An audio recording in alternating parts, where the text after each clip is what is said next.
Selamat malam Bapak Ibu Saudara yang terkasih di dalam Tuhan. Bersyukur malam hari ini kita boleh kembali datang beribadah di hadapan Tuhan di dalam persekutuan doa. Mari kita akan mulai persekutuan doa pada malam hari ini dengan mengambil saat teduh.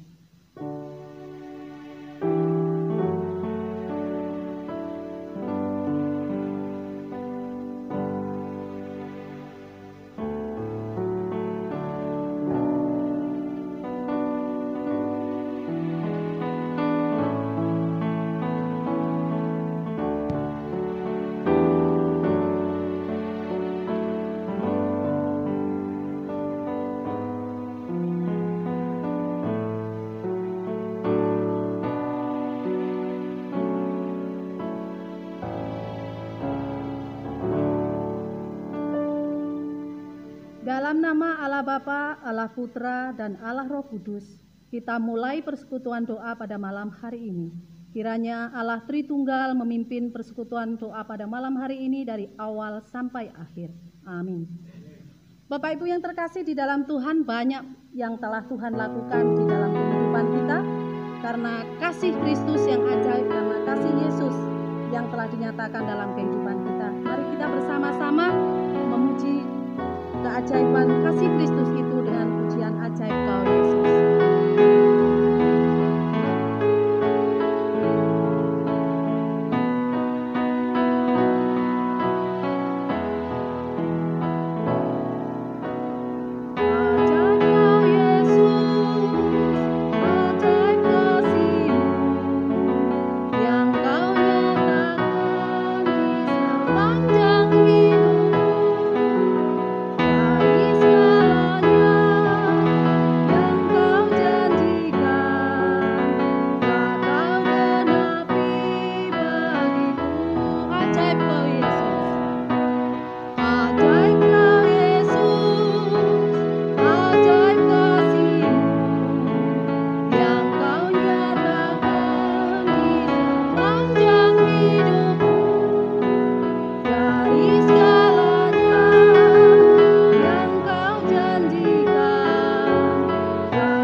Kami bersyukur di hadapan Tuhan karena kami memiliki Allah yang seperti Engkau. ajaib kasih Tuhan di dalam setiap kehidupan kami, dan Engkau telah berbuat banyak sekali keajaiban di dalam hidup kami sepanjang hari. Terima kasih ya Tuhan, terlebih kami bersyukur malam hari ini kami bersama-sama boleh datang di hadapan Tuhan untuk memuji-muji nama-Mu. Untuk itu Tuhan, biarlah Roh-Mu yang akan menguasai setiap hati kami, supaya ibadah kami boleh berkenan di hadapan-Mu. Terima kasih Tuhan, kami menyerahkan untuk persekutuan kami pada malam hari ini dari awal hingga selesai ke dalam tangan kuasa-Mu. Di dalam nama Tuhan Yesus kami berdoa. Amin. Bapak Ibu, kita patut bersyukur kepada Tuhan karena kasih setianya yang besar, dan hanya nama Tuhan saja yang patut kita tinggikan. Mari bersama-sama kita mengagungkan nama Tuhan dengan meninggikan nama Tuhan. Tinggikan dirimu.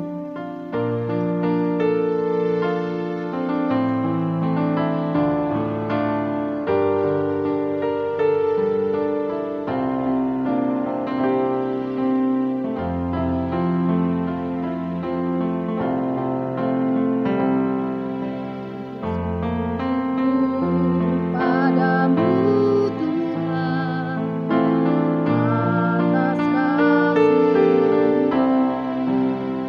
bermaksud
nama Tuhan. Bapak Ibu Saudara yang terkasih di dalam Tuhan, sebelum kita lanjutkan pujian kita, mari bersama-sama kita membaca ayat emas pada malam hari ini yang diambil dalam kitab 1 Petrus pasal 4 ayat yang ke-7. 1 Petrus pasal 4 ayat yang ke-7 kita baca bersama-sama 1, 2, 3. Kesudahan segala sesuatu sudah dekat, karena itu kuasailah dirimu dan jadilah tenang supaya kamu dapat berdoa. Demikian ayat emas pada malam hari ini. Sebentar lagi kita akan mendengarkan firman Tuhan yang akan disampaikan oleh Bapak Guru Injil Ferry Kalarit. Mari bersama-sama kita akan menyambut firman Tuhan dengan memuji kebaikan Allah dengan pujian Bapa, Engkau sungguh baik. Engkau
maka Alkitab Indonesia memberi perikop keadaan manusia pada akhir zaman.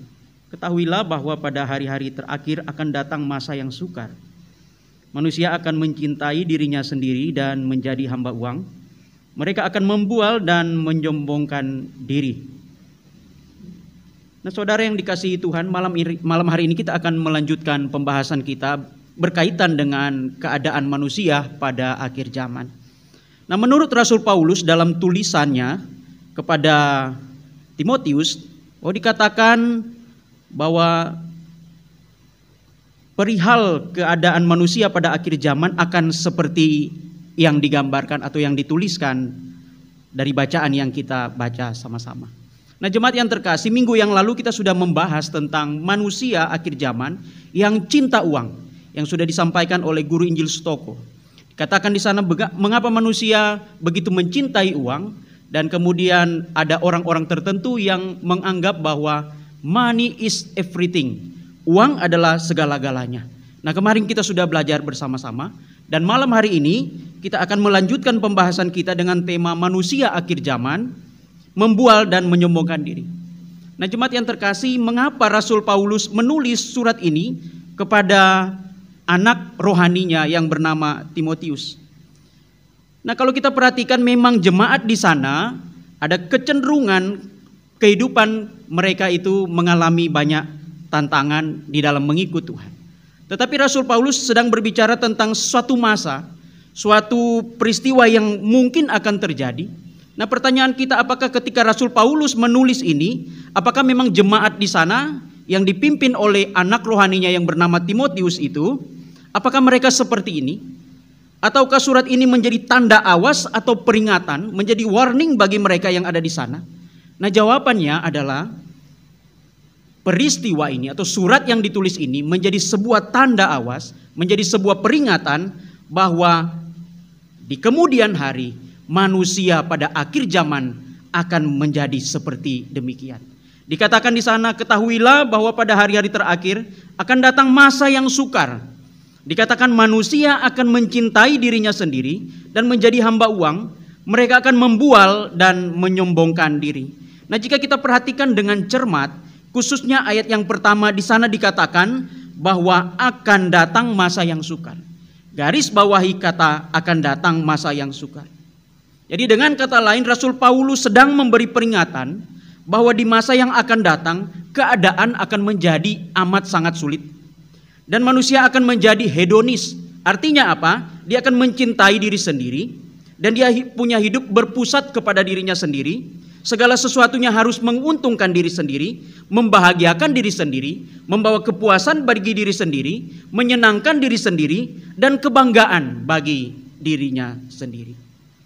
Pokoknya segala sesuatunya untuk saya, segala sesuatunya untuk diriku sendiri, semua tentang diri saya, dan bukan tentang orang lain, apalagi tentang Tuhan yang tidak kelihatan secara kasat mata. Nah, Bapak Ibu Saudara, dan saya percaya inilah zaman di mana kita hidup. Inilah zaman yang dimaksud oleh Rasul Paulus. Nah, Bapak Ibu Saudara yang dikasihi, jika kita mau jujur berkata, bukankah kita merasakan apa yang disebut dengan kesukaran hidup hari-hari ini? Bukankah kita merasakan apa yang dinamakan dengan kesulitan dan pergumulan hidup hari-hari ini? Hanya untuk mencukupi kebutuhan pokok makanan dan minuman, ada yang orang harus bersusah payah bekerja. Ada yang orang harus membanting tulang hanya untuk demi makan hari-harinya. Dan mungkin ada orang yang berteriak, apa yang harus saya perbuat di tengah-tengah situasi pandemi COVID-19 untuk memenuhi kebutuhan makanan hari-hari keluarga saya, untuk memenuhi kebutuhan keluarga di tengah-tengah situasi yang begitu sulit. Sehingga tidak mengherankan, beberapa waktu lalu guru Injil Stoko pernah menyampaikan ada orang yang akhirnya mengakhiri kehidupannya bunuh diri. Kenapa?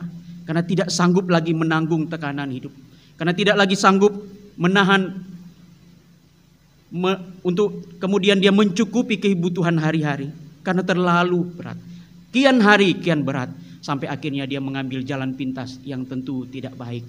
Dia mengakhiri hidupnya dengan bunuh diri.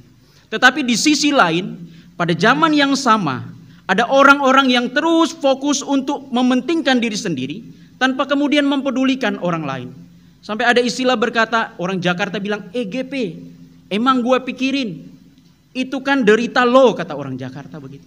Pokoknya kebutuhan saya sudah cukup, apa yang saya perlukan sudah terpenuhi, maka saya menjadi tenang, maka saya menjadi aman. Tetapi firman Tuhan berkata bahwa pada akhir zaman manusia akan mengalami perubahan-perubahan yang tentu ada perubahan yang tidak baik.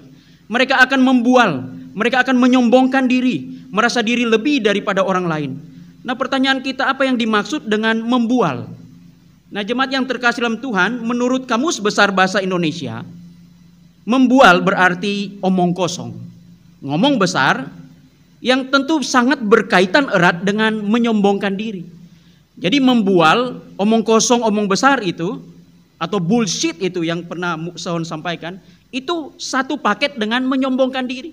Jadi suatu paket yang tidak terpisahkan tentang suatu pribadi yang pernah dituliskan oleh Rasul Paulus tentang perubahan hidup di zaman akhir atau di akhir zaman. Ada orang-orang seperti demikian, suka membual, suka menyombongkan diri, ngomong gede, ngomong besar, dan orang-orang tersebut adalah orang-orang yang senang untuk menyombongkan diri. Jadi jelas sekali bahwa manusia akhir zaman banyak yang model seperti ini. Omong besar, sombong. Kalau orang Manado bilang, bahasa Manadonya agak lucu sih kedengarannya ya. Kalau orang seperti ini ya, kata orang Manado bilang, banyak mulu kong sombong penene moyang. Itu artinya, jadi banyak mulu kong sombong penene moyang itu. Jadi banyak mulu itu artinya orang yang suka ngomong banyak, itu omong kosong banyak, itu dikaitkan dengan mulutnya sepertinya banyak sekali. Lalu sombong penene moyang itu artinya dari nenek moyangnya itu sombongnya luar biasa. Jadi dikatakan begitu, tapi itu hanya bahasa Manado saja ya. Dan memang benar, Bapak Ibu jemaat yang terkasih, baik yang ada di tempat ini maupun yang beribadah di rumah. Inilah realita orang akhir zaman. Senang menceritakan tentang kelebihan dirinya.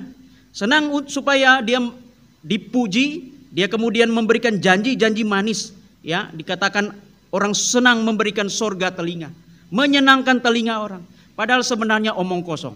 Padahal sebenarnya bullshit. Padahal sebenarnya itu hanya untuk supaya tujuannya supaya apa? Supaya dia dipuji orang. Wah, hebat dia ya. Dia janji ini janji itu. Padahal belum tentu dilakukan. Dan orang-orang sedemikian itu senang kalau orang datang menjilat gitu ya. Dan pada waktu ada penjilat itu dia senang ketika dia dijilat. Kesenangan. Orang-orang demikian seperti itu. Senang untuk supaya ada orang yang puji-puji ya. Diangkat-angkat. Lalu diangkat baru dibanting katanya orang begitu ya. Nah, yang saya tahu hanya anjing dan kucing yang kemudian suka menjilat makanan. Tetapi di dunia di akhir zaman, manusia mencari makan dengan menjilat. Dan yang dijilat juga kesenangan. Nah, saudara yang dikasihi Tuhan, tentunya peringatan dan tanda awas Rasul Paulus ini harus juga menjadi cermin bagi kita orang percaya untuk melihat apakah kita ini kedapatan diri sombong. Apakah kita ini suka menyombongkan diri atau tidak. Setiap kita butuh cermin, betul ya Bapak Ibu ya? Sebelum kita datang ke gereja, sebelum kita datang ke kebaktian doa, kita pasti bercermin dahulu. Kita melihat apakah bedaknya sudah rapi, gencunya sudah mantap, alisnya sudah bagus, apakah ada jerawat dan lain sebagainya. Intinya kita bisa tahu keadaan muka kita itu ketika ada cermin. Nah, firman Tuhan menggambarkan kita firman Tuhan memberikan kita sebuah tanda awas ketika Rasul Paulus menuliskan ini supaya kita melihat apakah kita ada di posisi orang yang menyombongkan diri atau tidak. Untuk itu sebagai orang percaya kita tidak boleh menjadi orang yang sombong.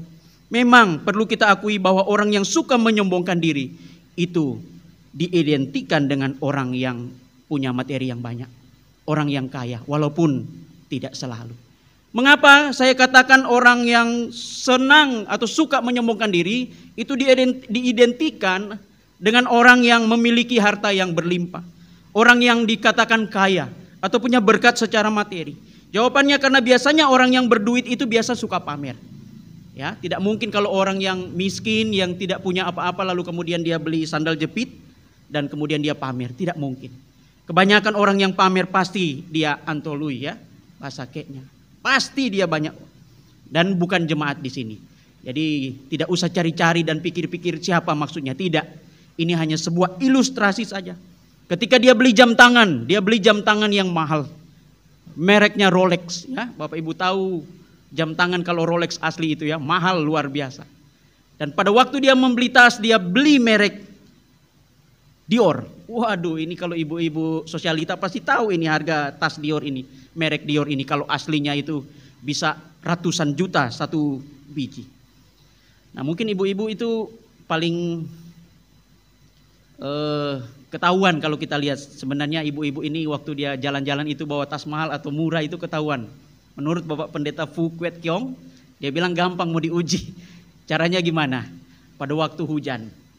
Jadi kalau tas mahal, kata Pak Pendeta Fu, tasnya disimpan dalam baju begini, lalu dia lari begini. Tapi kalau tas murah, taruh di mana tasnya?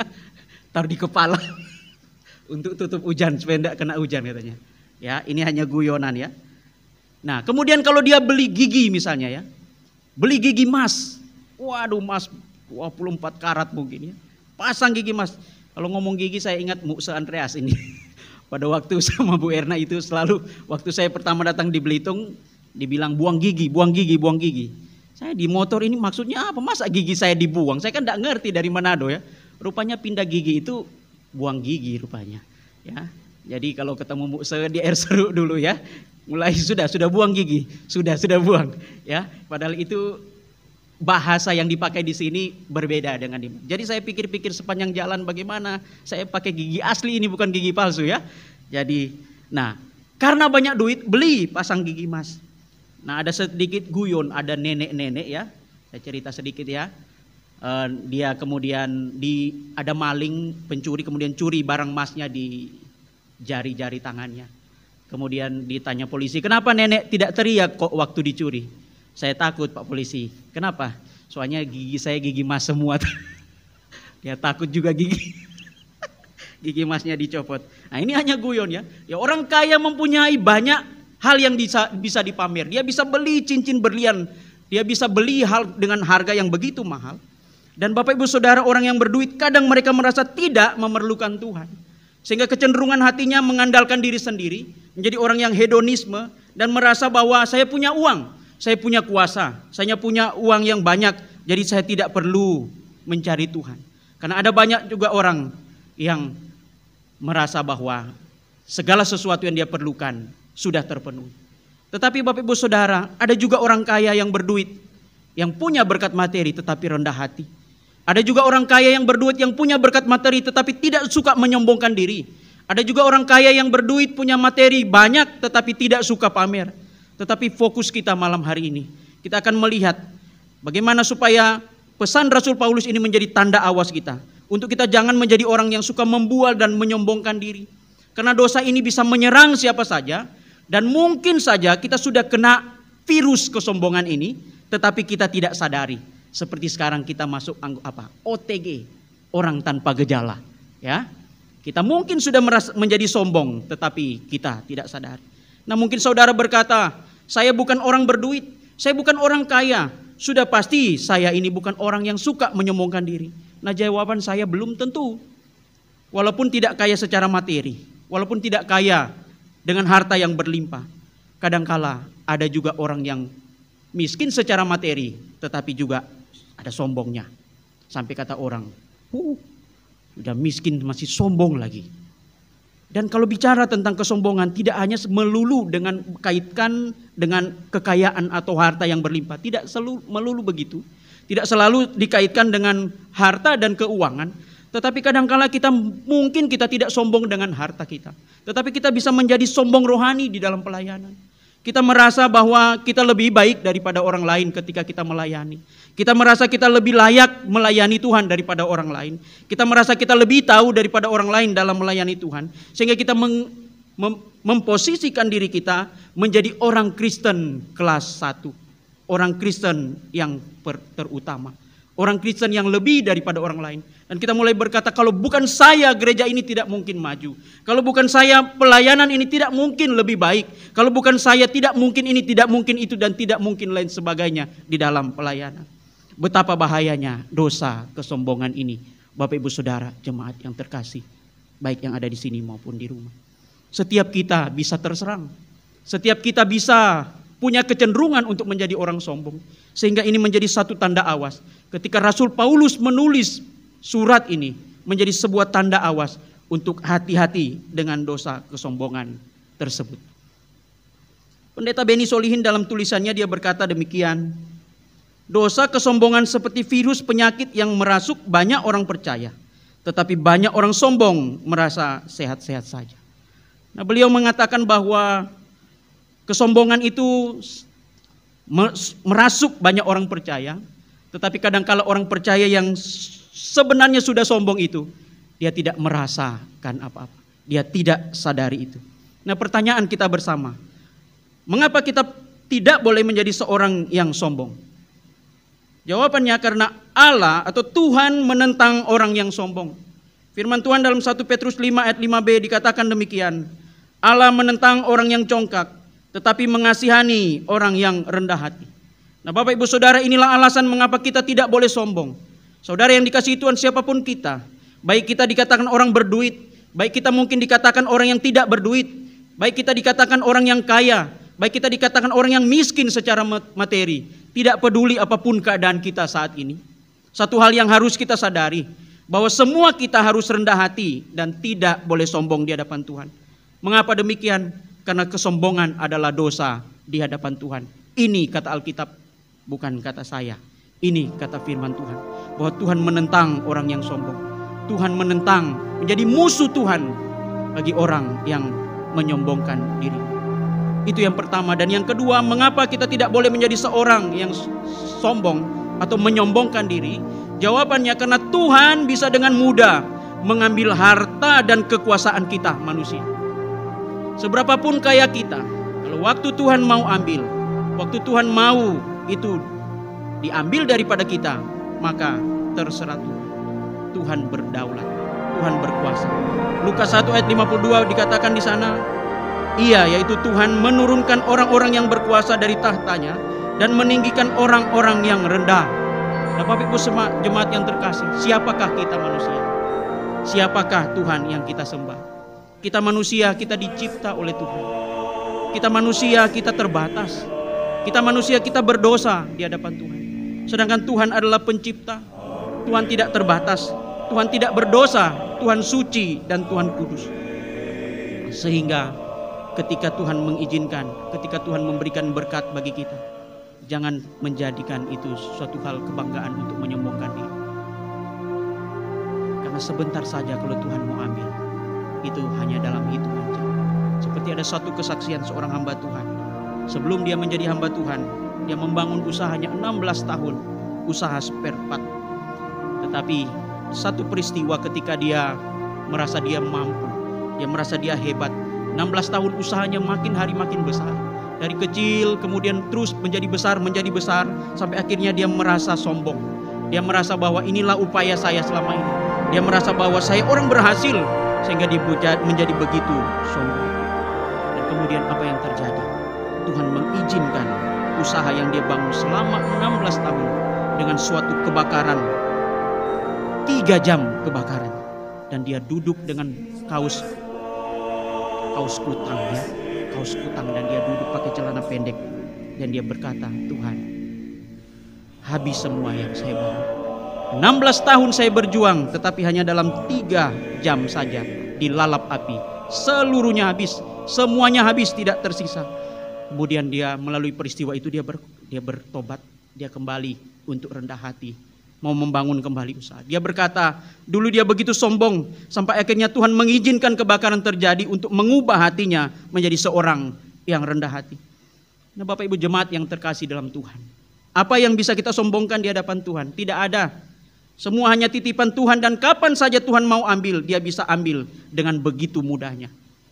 Dia bisa ambil dengan begitu mudahnya. Apa yang kita bisa pertahankan kalau kita mau menyombongkan diri di hadapan Tuhan? Tuhan berkuasa. Tuhan sanggup memberikan orang kekayaan, tapi Tuhan sanggup juga mengambil kekayaan itu daripada orang tersebut. Sehingga kita belajar untuk rendah hati. Nah, Bapak Ibu jemaat yang terkasih dalam Tuhan, dari bagian firman Tuhan yang kita baca, bagian firman Tuhan yang kita pelajari malam hari ini, kiranya kebenaran ini menyadarkan kita supaya kita tidak menjadi orang Kristen yang suka menyombongkan diri, tetapi menjadi orang Kristen yang rendah hati. Amin. Dari malam ini kita belajar dua hal penting dalam kehidupan sebagai orang percaya. Yaitu yang pertama, mengapa tidak boleh menyombongkan diri? Yang pertama, karena Allah atau Tuhan menentang orang yang sombong. Dan yang kedua, mengapa tidak boleh menyombongkan diri? Karena Tuhan bisa dengan mudah mengambil harta dan kekuasaan kita. Mengambil semua yang kita anggap itu milik kita hari ini. Tuhan begitu mudah mengambil itu. Amin. Mari kita tundukkan kepala, kita berdoa. Bapa dalam surga, terima kasih kami boleh belajar firman-Mu malam hari ini. Kami diberikan suatu tanda awas, suatu peringatan dari Rasul Paulus ketika dia menulis surat kepada Timotius. Kami berdoa ya Tuhan, tolonglah kami untuk menyadari diri kami, siapa kami di hadapan Tuhan. Dan kalau kami diberi berkat Tuhan dengan harta yang banyak, harta yang melimpah, ajar kami untuk tidak menyombongkan itu. Ajar kami untuk memikirkan Tuhan lebih daripada harta. Bukan berarti tidak boleh memiliki harta, bukan berarti tidak boleh menjadi kaya, tetapi biarlah hati kami terpaut kepada Tuhan, agar supaya kami tidak dimurkai Tuhan. Karena firman-Mu berkata Engkau menentang orang yang sombong. Dan firman-Mu berkata bahwa Engkau dengan mudah menurunkan para raja. Engkau dengan mudah mengambil harta itu daripada kami manusia. Sebab Engkau yang berkuasa. Engkau yang memberi, Engkau juga yang mengambil. Untuk itu Tuhan ajar kami untuk tidak menyombongkan diri dengan apa yang kami miliki sekarang. Tetapi ajar kami Tuhan untuk sadar betul bahwa segala sesuatu yang kami punya adalah milik Tuhan. Dan biarlah kami bertanggung jawab mempergunakan berkat kekayaan kami untuk kemuliaan Tuhan. Kami boleh membantu orang yang susah di tengah-tengah COVID-19, pandemi COVID ini ya Tuhan. Dan kami juga boleh menopang, menunjang pekerjaan Tuhan lewat gereja di mana kami bertumbuh, di mana kami beribadah. Ini doa kami ya Tuhan. Pakailah kami Tuhan terus untuk mengerti maksud dan rencana Tuhan dalam hidup kami, supaya kami menjadi orang-orang Kristen yang sungguh-sungguh bertobat, orang Kristen yang sungguh-sungguh berjalan dalam pimpinan-Mu. Ini doa kami Tuhan. Kami serahkan ibadah selanjutnya Tuhan, baik doa-doa yang kami panjatkan, biarlah Tuhan yang menjawab. Dari semua pergumulan kami mau persembahkan, kami mau serahkan kepada Tuhan. Ini doa kami dalam nama Tuhan Yesus. Kami berserah, kami berdoa. Amin. Saya kembalikan kepada pemimpin pujian.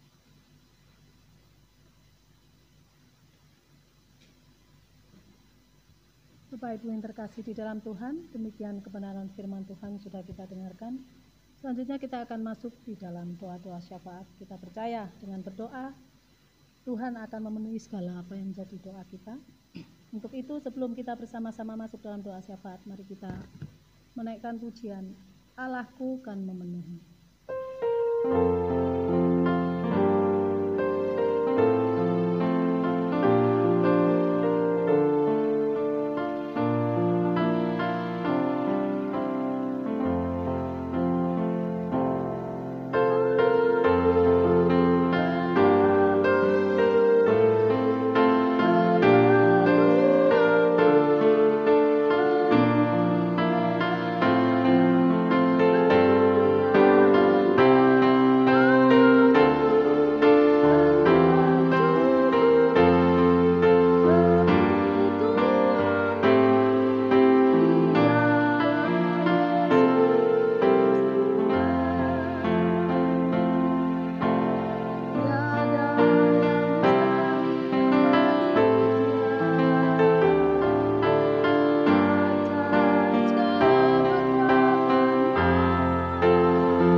kita bersyukur karena pemeliharaan Tuhan dalam hidup kita, dan juga mari kita memohon pengampunan.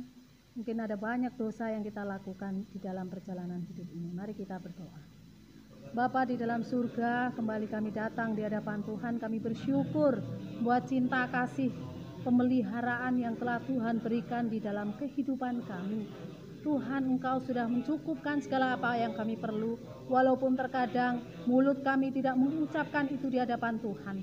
Tetapi Engkau adalah Allah yang luar biasa, Allah yang mengetahui apa yang kami butuhkan, jauh dari sesungguhnya apa yang kami minta. Tetapi pada malam hari ini, untuk itu Tuhan, malam hari ini kami boleh datang di hadapan Tuhan. Kami bersyukur atas cinta kasih dan kemurahan Tuhan. Terima kasih juga untuk kekuatan dan kesehatan yang Tuhan berikan kepada kami, yang memungkinkan kami untuk boleh melakukan segala aktivitas setiap hari.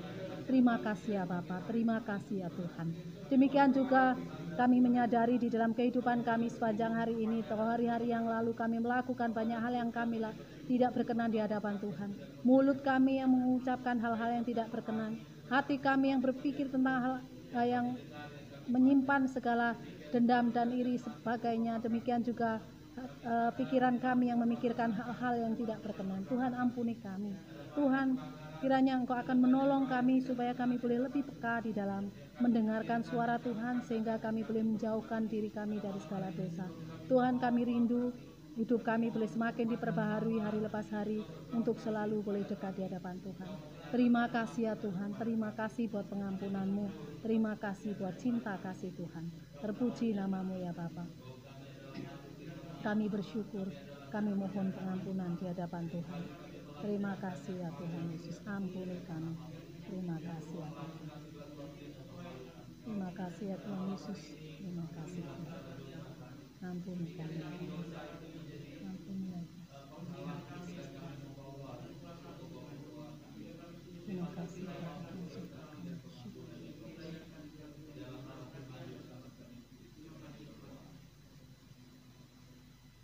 Yang kedua, mari kita berdoa memohon belas kasih Tuhan untuk selalu menutup bungkus kita dan juga jemaat dimanapun mereka berada dari segala penyakit dan juga dari pandemi COVID-19 yang pada saat ini sedang menjangkiti bumi ini. Demikian juga kita berdoa buat persiapan untuk masuk masa new normal, termasuk persiapan ibadah di gereja. Mari bersama-sama kita berdoa. Ya Tuhan, kami masih terus memohon belas kasih setia-Mu untuk boleh tetap menutup bungkus kami. Kuasa darah-Mu boleh menutup bungkus kami dari segala penyakit-penyakit, dan terlebih pandemi COVID-19 yang pada saat ini sedang ada di bumi ini yang terus berkembang. Tuhan, kami menyerahkan di hadapan Tuhan. Kami tahu segala usaha telah kami lakukan dengan mengikuti berbagai protokol yang diberikan oleh pemerintah, tetapi kami tahu bahwa virus adalah sesuatu yang kecil dan kami tidak tahu di mana dan kapan itu ada. Namun kami percaya bahwa ketika kami memohon belas kasih-Mu, maka Engkau sendiri yang akan terus menjaga kami. Demikian juga jemaat-jemaat dimanapun mereka berada, agar Tuhan juga yang akan menutup bungkus mereka dengan kuasa-Mu, sehingga mereka boleh terhindar bukan hanya dari pandemi COVID-19 ini, tetapi juga dari segala sakit penyakit, sehingga mereka boleh terus menyerahkan hidup mereka di dalam perlindungan Tuhan. Bapa, kami juga menyerahkan untuk kami memasuki masa new normal. Bagaimanapun virus corona dikatakan tidak akan pernah lenyap dari bumi ini, tetapi kami harus hidup berdampingan dengan virus yang ada. Untuk itu Tuhan, biarlah ketika kami boleh hidup di dalam atau di tengah-tengah pandemi COVID-19, kami boleh tetap menjaga diri kami, menjaga tubuh kami sehingga fit. Demikian juga kami boleh mengikuti protokol-protokol yang ditentukan oleh pemerintah dengan baik, sehingga ya Bapa, semuanya itu boleh membantu kami untuk mendapatkan kesehatan yang daripada Tuhan. Demikian juga kami menyerahkan untuk kami menghadapi new normal, terlebih kerinduan kami untuk boleh bersama-sama beribadah di gereja.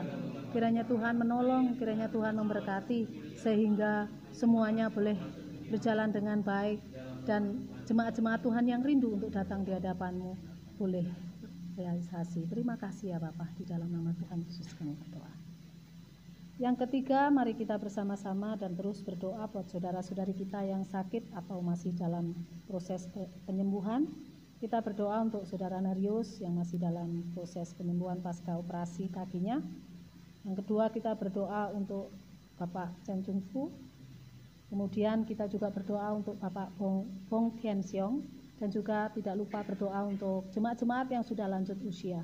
Mari kita bersama berdoa. Bapa, kami malam hari ini juga bersatu hati berdoa mengingat saudara-saudara kami yang mengalami kelemahan tubuh atau mereka dalam proses penyembuhan. Kami berdoa untuk saudara Nerius yang masih dalam proses penyembuhan pasca operasi, di mana kakinya yang patah karena kecelakaan beberapa waktu lalu. Tuhan, kiranya Engkau akan menolong dan menjamah sehingga Engkau sempurnakan semuanya. Kami juga menyerahkan untuk proses dalam penyembuhannya, karena Tuhan sendiri yang akan terus merawatnya. Kami menyerahkan juga ya Tuhan untuk Bapak Chen Chung Fu yang beberapa waktu lalu juga masuk di rumah sakit. Kami percaya bahwa Tuhan akan memelihara beliau dan Tuhan akan terus menambah kekuatan kesehatan. Bahkan kami percaya bahwa kesehatan yang daripada Allah akan membuat tubuhnya jauh lebih sehat dari sebelumnya. Kami juga berdoa untuk Bapak Bong Tian Siong. Kami tidak tahu sekarang bagaimana kondisinya, tetapi kami percaya bahwa kasih karunia Tuhan juga akan menolong dan melindungi beliau. Engkau akan terus menjaga beliau, memberikan kesembuhan dari COVID-19 ini, sehingga beliau pun boleh mendapat kekuatan kesehatan kembali, sehingga boleh kembali pulang ke rumahnya dan boleh kembali bertemu dengan saudara, dengan keluarganya, dan beliau boleh terus mendapatkan kekuatan sehat yang daripada Allah. Kami juga berdoa buat jemaat-jemaat Tuhan yang sudah lanjut usia, mereka yang tidak dapat lagi bangun dari tempat tidurnya, mereka yang hanya bisa berbaring, melakukan aktivitas dengan dibantu oleh keluarganya. Kiranya juga Engkau akan tolong dan berkati mereka, biarlah di masa tuanya Tuhan datang senantiasa untuk menjadi penghibur, dan walaupun mereka tubuh mereka lemah, tetapi iman mereka boleh terus berpengharapan di hadapan Tuhan, sampai pada akhirnya Tuhan manggil mereka, ditemukan iman mereka boleh terus ada di dalam kasih-Mu. Terima kasih ya Tuhan. Kami menyerahkan untuk jemaat-jemaat Tuhan yang sakit ataupun yang lanjut usia, agar Tuhan memelihara mereka, Tuhan memberikan kasih setia Tuhan di dalam kehidupan mereka. Terima kasih Bapa, di dalam nama Tuhan Yesus kami berdoa.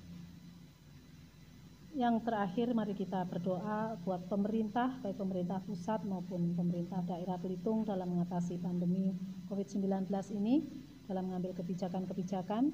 Demikian juga kita berdoa untuk para medis. Kita berdoa untuk pasien-pasien yang masih terinfeksi COVID-19, khususnya di Belitung ini, dan juga pemulihan perekonomian bagi bangsa dan negara kita. Mari kita berdoa.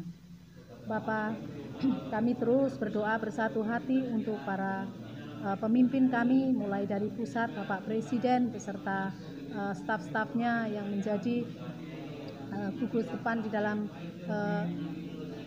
mengatasi atau menghentikan pandemi COVID-19 ini. Tuhan, kiranya Engkau berikan kepada mereka kebijakan-kebijakan, sehingga kebijakan-kebijakan itu boleh menjauhkan kami dari wabah ini, dan kebijakan itu pun boleh diikuti oleh seluruh pemerintah, seluruh rakyat Indonesia, sehingga membantu kami untuk boleh segera menghentikan COVID ini. Demikian juga terlebih kami berdoa buat pemerintah daerah Belitung ini. Kami berdoa untuk Bapak Sani Saleh, demikian juga Bapak Ishak Merobi beserta staf-stafnya yang menjadi gugus depan di dalam mengatasi COVID-19 di Belitung ini. Tuhan, berikan kekuatan kesehatan kepada mereka, dan biarlah mereka boleh bekerja dengan baik, dan segala kebijakan-kebijakan pun boleh diikuti oleh masyarakat yang ada, sehingga semuanya boleh segera berakhir di Belitung ini. Dan kami rindu Belitung ini boleh menjadi zona merah, zona hijau.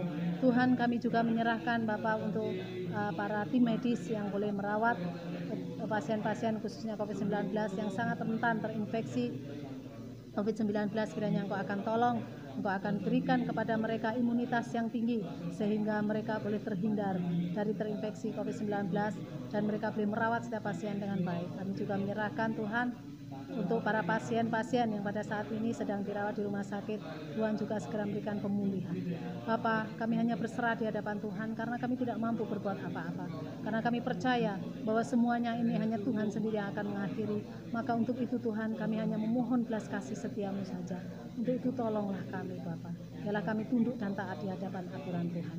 Kami juga menyerahkan untuk pemulihan perekonomian karena COVID-19 ini banyak sekali Tuhan, banyak masyarakat yang menderita karena bekerja harus berhenti. Demikian juga mereka tidak lagi bisa memenuhi kebutuhan hidupnya. Kiranya Tuhan Kau akan tolong sehingga dengan berjalannya waktu kembali masyarakat yang pada saat ini sedang kesulitan ekonomi, Tuhan tolong dan mereka pun boleh memenuhi kebutuhan hidupnya. Terima kasih ya Bapa. Inilah doa kami, biarlah Tuhan sendiri akan mendengarkan dan menjawab sesuai dengan waktu dan kehendak-Mu, karena kami percaya bahwa ketika kami berdoa di hadapan Tuhan dengan sungguh-sungguh, maka Tuhan pun akan mendengarkannya. Terima kasih Bapa, di dalam nama Tuhan Yesus kami berdoa. Amin. Mari kita akhiri dengan doa Bapa kami. Bapa kami yang di surga, dikuduskanlah nama-Mu, datanglah kerajaan-Mu, jadilah kehendak-Mu di bumi seperti di sorga. Berikanlah kami pada hari ini makanan kami yang secukupnya, dan ampunilah kami akan kesalahan kami, seperti kami juga mengampuni orang yang bersalah kepada kami. Dan janganlah membawa kami ke dalam pencobaan, tetapi lepaskanlah kami daripada yang jahat, karena Engkaulah yang punya kerajaan dan kuasa dan kemuliaan sampai selama-lamanya. Amin. Bapa, terima kasih. Bapa.